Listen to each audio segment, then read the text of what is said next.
நிறைவாழ்வு AG சபை வழங்கும் morning மன்னாவிற்கு உங்களை அன்போடு வரவேற்கிறோம்.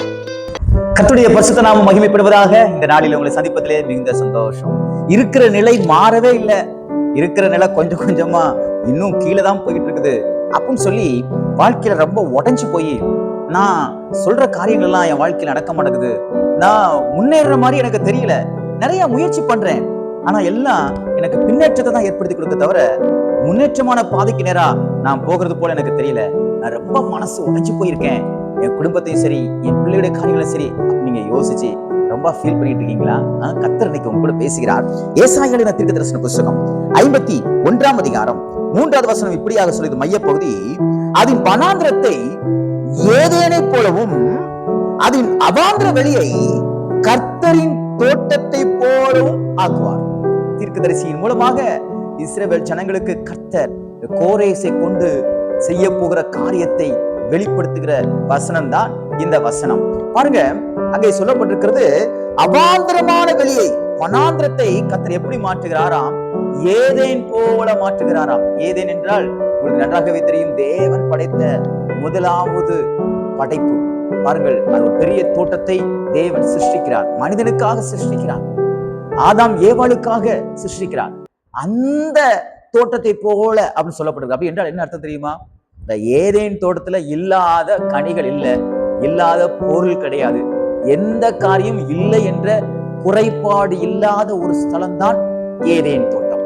அதே போல கர்த்தர் எந்த பகுதியை மாற்றுவாராம்? வனாந்திரத்தை மாற்றுவாராம். அதுக்கு அப்படியே நேர் ஆப்போசிட். எப்படின்னா, ஒண்ணுமே இருக்காது வனாந்திரத்துல. வனாந்திரத்துல நம்ம என்ன தேடி பார்த்தாலும் நம்ம இஷ்டப்பட்டதும் சரி கஷ்டப்பட்டதும் சரி எதுவுமே கிடைக்காது, வெட்டாம் தரைய போல இருக்கும். அதை கர்த்தர் சொல்றாரு, நீ வனாந்திரத்தை போல இருக்கிற ஒன்ன மிகவும் செழிப்பான ஒண்ணுமே இல்லைன்னு சொல்லிட்டு இருக்கிற உனக்கு எல்லாவற்றையும் இருக்கக்கூடிய வாழ்க்கையை நான் கொடுக்க போகிறேன். சந்தோஷம் இல்லை என்று சொல்லிக் கொண்டிருக்கிறாய், நான் சந்தோஷத்தை தருவேன். ஜெயம் இல்லை என்று சொல்லிக் கொண்டிருக்கிறாய், ஜெயத்தை தருவேன். மன நிம்மதி இல்லை என்று சொல்லிக் கொண்டிருக்கிறாய், நான் மன நிம்மதியை தருவேன். எப்படிப்பட்ட மன நிம்மதி தெரியுமா?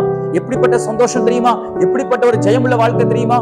இதுவரையிலும் பெற்றுக்கொள்ளாதது, அதுல ஒரு குறைவும் இல்லாமல், இது இருந்தா நல்லா இருக்குமே, ஒரு ஆல்டர்னேட்டிவான்னு நீங்க சொல்லக்கூட முடியாத அளவிற்கு தேவன் உங்கள் வாழ்க்கையை தலைகீழாக மாற்றிக் கொள்வார். இரண்டாவது, வனாந்திரத்தை அவர் ஏதேன் தோட்டத்தை போல மாற்றுறாராம், அவாந்திர வெளியை கர்த்தரின் தோட்டத்தை போல மாற்றுகிறாராம். அவாந்திர வெளி இருக்கு பாருங்க, இது காற்றும் கிடையாது, மழையும் கிடையாது, எதுவுமே இல்லாம கண்ணு கட்டின தூரத்துல எதுவுமே இல்லாத அவன் வறட்சியான ஒரு இடம். அதை கர்த்தருடைய தோட்டமா மாற்றுவேன் என்று சொல்றார். கர்த்தருடைய தோட்டம் என்றால் கர்த்தர் அங்கே வாசம் பண்ணுகிறார் என்றால் அங்கே எவ்வளவு மகிமை இருக்கும் பாருங்க. அங்க என்ன குறைவு இருக்கும்? ஒரு குறைவும் காண முடியாது.